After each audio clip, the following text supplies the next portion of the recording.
नमस्ते दोस्तों और स्वागत है आपका डीके एनीमे रिव्यू पर। मैं हूं दीपक और आज हम जुजुत्सु काइसेन सीजन 3 देखने से पहले वह सब कुछ समझेंगे जो जानना आपके लिए बेहद जरूरी है। इस वीडियो में हम जुजुत्सु काइसेन की पूरी कहानी को टाइमलाइन यानी क्रोनोलॉजिकल ऑर्डर में कवर करेंगे ताकि आगे आने वाला सीजन आपको पूरी तरह क्लियर लगे। जुजुत्सु काइसेन की दुनिया में इंसानों की नकारात्मक भावनाओं से एक खास ताकत जन्म लेती है जिसे कर्स्ड एनर्जी कहा जाता है। यही ऊर्जा आगे चलकर खतरनाक कर्स्ड स्पिरिट्स को जन्म देती है।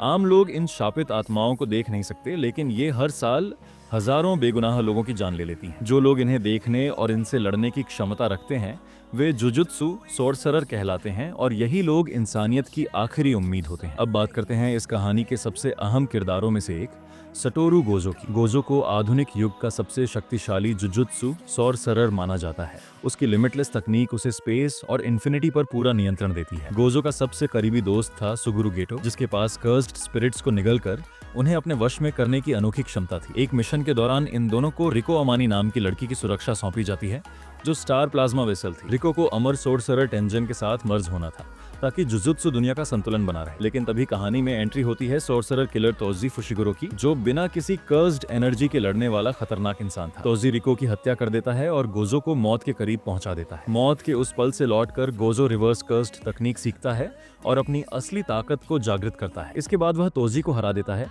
लेकिन इस घटना ने गोजो और गेटो दोनों की सोच हमेशा के लिए बदल दी। गेटो का विश्वास टूट जाता है और वह यह मानने लगता है कि अगर गैर सोर्सरर इंसान ही खत्म हो जाए तो कर्स्ड स्पिरिट्स पैदा ही नहीं होंगे। गोजो उसे रोकने की कोशिश करता है, लेकिन गेटो जुजुत्सु दुनिया के खिलाफ खड़ा हो जाता है और अपनी अलग राह चुन लेता है। इसी के बाद कहानी जुड़ती है जुजुत्सु काइसेन जीरो मूवी से। गोजो यूटा ओ कोत्सु नाम के एक डरपोक लेकिन शक्तिशाली लड़के को जुजुत्सु हाई में लाता है। यूटा अपनी बचपन की दोस्त रिका की आत्मा से कर्स हो चुका था, जो आगे चलकर स्पेशल ग्रेड कर्स्ड स्पिरिट बन जाती है। गेटो रिका की ताकत हासिल करने के लिए एक बड़ा युद्ध छेड़ देता है जिसे नाइट परेड ऑफ 100 डेमंस कहा जाता है। आखिरकार यूटा गेटो को हरा देता है और गोजो अपने पुराने दोस्त का अंत कर देता है। यहीं यह भी सामने आता है कि यूटा और गोजो दूर के रिश्तेदार हैं। इसके बाद शुरू होती है असली कहानी यूजी इटादोरी की। अपने दोस्तों की जान बचाने के लिए यूजी गलती से किंग ऑफ कर्सेस रियोमेन सुकुना की एक उंगली खा लेता है। सुकुना उसके शरीर में कैद हो जाता है, लेकिन यूजी